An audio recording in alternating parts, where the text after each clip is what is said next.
اپنی بات کا آغاز کر رہا ہوں۔ میرے آقا صلی اللہ علیہ وسلم کی سیرت ایک اتھاہ سمندر ہے۔ اس سمندر کے اندر بڑے بڑے مفکر، بڑے بڑے مدبر، بڑے بڑے مقرر غوطہ زن ہوئے، لیکن کوئی مفکر، کوئی مقرر وہاں سے کوئی ایسا موتی نکالنے میں کامیاب نہیں ہوا جس کے ذریعے میرے آقا کی پوری سیرت کو بیان کیا جائے۔ میرے آقا کی سیرت کا عنوان اس قدر بے مثال ہے، میرے آقا کی شخصیت اتنی بلند، اتنی اعلیٰ اور اتنی عرفہ ہے کہ آج تک کوئی الفاظ، کوئی لغت بھی میرے آقا کی پوری سیرت کو بیان نہیں کر سکی۔ چاہے وہ الفاظ اردو لغت کے ہوں یا عربی لغت کے ہوں، وہ سب کے سب میرے آقا کی سیرت کے سامنے ہاتھ باندھے کھڑے ہو کر میرے آقا کی مکمل تعریف بیان کرنے سے عاجز ہیں۔ میرے آقا کی سیرت کا عنوان اس قدر بے مثال ہے کہ جس نے بھی میرے آقا کی سیرت کو بیان کرنا شروع کیا، وہ بیان تو کرنا شروع کر دیتا ہے لیکن تھک جاتا ہے، میرے آقا کی سیرت کو مکمل نہیں کر سکتا۔ ایک عربی کے شاعر ہیں، انہوں نے میرے آقا کی سیرت کو بیان کرنا شروع کیا، 4000 عنوانات پر میرے آقا کی سیرت میں اشعار لکھے ہیں، لیکن پھر بھی آخر میں یہ کہنے پر مجبور ہو گیا، تھکی ہے فکر رسا مدہ باقی ہے، طلب عاملہ پا مدہ باقی ہے، تمام عمر لکھا مدہ باقی ہے، ورک تمام ہوا مدہ باقی ہے۔ ہر کسی نے اپنے اپنے انداز کے اندر میرے آقا کی سیرت کو بیان کیا ہے۔ مولانا مناظر احسن گیلانی رحمۃ اللہ علیہ میرے آقا کی سیرت کو بیان کرتے ہیں۔ میرے آقا کی سیرت کے اندر 4.5 عنوانات پر النبی الخاتم لکھتے ہیں، لیکن پھر بھی اپنی میرے آقا کی سیرت کو مکمل نہیں کر سکتے۔ عربی کا ایک شاعر ہے، اس کا نام اقبال صاحب ہے، میرے آقا کی جب تعریف کرتا ہے کہ کہتا ہے کتاب فطرت کے سرے ورق پہ جو نام احمد رقم نہ ہوتا تو نقش ہستی ابھر نہ سکتا وجود لوگو قلم نہ۔ جس طرح میرے آقا کی سیرت بے مثال ہے، اسی طرح میرے اللہ نے میرے حضور کے لیے جس چیز کا بھی انتخاب کیا ہے وہ بھی بے مثال ہے۔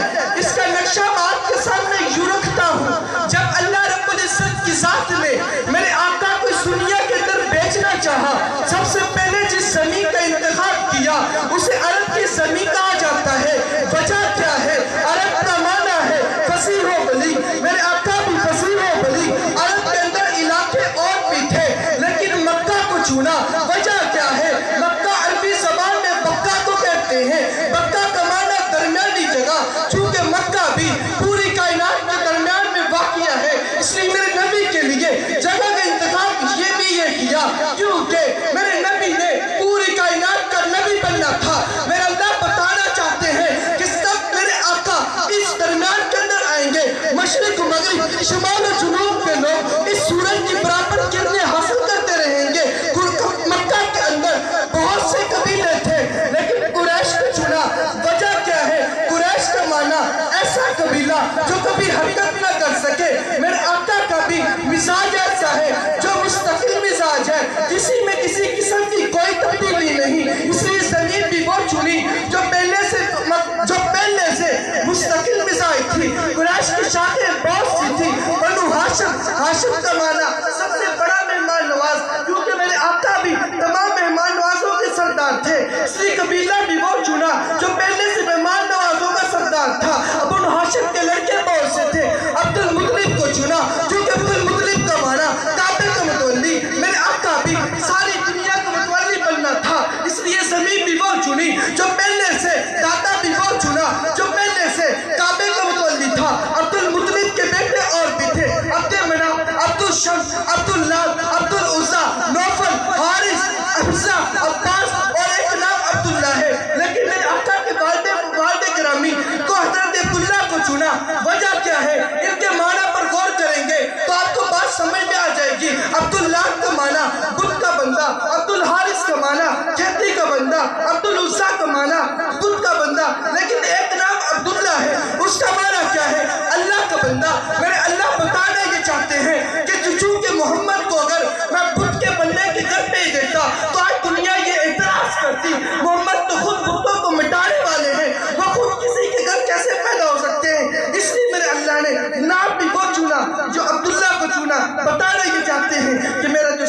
بڑا نبی میرے ہی بندے کے گھر آ سکتا ہے۔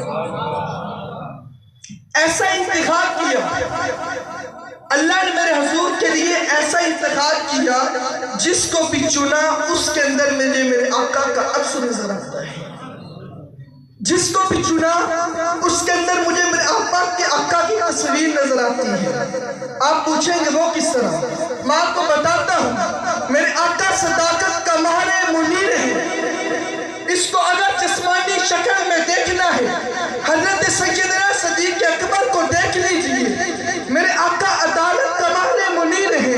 اس کو جسمانی شکل میں دیکھنا ہو تو حضرت فاروق اعظم کو دیکھ لیجئے۔ میرے آقا سخاوت کا پہاڑ ہے۔ اس کو جسمانی شکل میں دیکھنا ہو تو حضرت عثمان غنی کو دیکھ لیجئے۔ میرے آقا شجاعت کا ماہر منیر ہے۔ اس کو جسمانی شکل میں دیکھنا ہو تو سیدنا علی المرتضیٰ کو دیکھ لیجئے۔ میرے آقا صاحب وراثت ہے۔ اس کو جسمانی شکل میں دیکھنا ہو تو امیر معاویہ کو دیکھ لیجئے۔ میرے آقا مفسر قرآن ہے۔ اس کو جسمانی شکل میں دیکھنا ہو تو عبداللہ ابن عباس کو دیکھ لیجئے۔ میرے آقا فقیہ ہے۔ اس کو جسمانی شکل میں دیکھنا ہو تو عبداللہ ابن مسعود کو دیکھ لیجئے۔ میرے آقا حافظ الحدیث ہے۔ اس کو جسمانی شکل میں دیکھنا ہو تو حضرت ابو ہریرہ کو دیکھ لیجئے۔ تو میں عرض یہ کر رہا ہوں، جس کو بھی چنا اس کے اندر مجھے میرے آقا کا عکس نظر آتا ہے۔ آئیے ہم بات کرتے ہیں، قرآن سے پوچھتے ہیں، اے قرآن تو بتا، جس کو بھی میرے اللہ نے چنا اس کے اندر مجھے آقا کا عکس نظر آتا ہے یا نہیں؟ قرآن اس کا تذکرہ کرتا ہے، اللہ نے میرے حضور کے لیے ازواج چنی۔ اللہ کا قرآن کہتا ہے النبی اولیٰ بالمؤمنین من انفسہم وازواجہ امہاتہم۔ اللہ نے میرے حضور کے لیے مکہ کو چنا۔ اللہ کا قرآن کہتا ہے لا اقسم بہذا البلد۔ میں نے کہا اے مکہ تو قسمیں کیوں اٹھا رہا ہے؟ اس لیے اے اللہ تو قسم کیوں اٹھا رہا ہے؟ اس لیے کہ شہر کے اندر تیرا گھر ہے، یا اس لیے کہ یہاں پر منات ہے، یا اس لیے کہ یہاں پر عرفات ہے؟ میرے اللہ نے کہا نہیں نہیں، آگے پڑھ وَأَنْتَ حِلٌّ بِهَذَا الْبَلَدِ، اس لیے کہ اس کے اندر میرے آقا رہتے ہیں۔ تو میں یہ کر رہا تھا، جس کو بھی چنا اس کے اندر میرے آقا کا مجھے عکس نظر آتا ہے۔ اصحاب چنے ان کے اندر مجھے میرے آقا کا عکس نظر آتا ہے۔ آئیے قرآن سے پوچھتے ہیں کون ہے صحابہ؟ اللہ کا قرآن کہتا ہے اولئک هم الفائزون صحابہ، اولئک هم الراشدون صحابہ، اولئک هم المتقون صحابہ۔ جس کا ایمان ہے کہ اللہ کا قرآن جو کہہ رہا ہے وہ سچ ہے، حقیقت میں وہ صحابہ میرے ساتھ کہیں گے اولئک هم الفائزون صحابہ، اولئک هم الراشدون صحابہ، اولئک هم المتقون صحابہ، اولئک هم الصادقون صحابہ، رضی اللہ عنہ ورضوا عنہ صحابہ، فإن آمنوا بمثل ما آمنتم به فقد اهتدوا صحابہ۔ میری جان صحابہ، میرا ایمان صحابہ، میرا کردار صحابہ، صحابہ صحابہ صحابہ صحابہ صحابہ صحابہ صحابہ صحابہ صحابہ صحابہ صحابہ صحابہ صحابہ صحابہ صحابہ صحابہ صحابہ صحابہ۔ ماشاءاللہ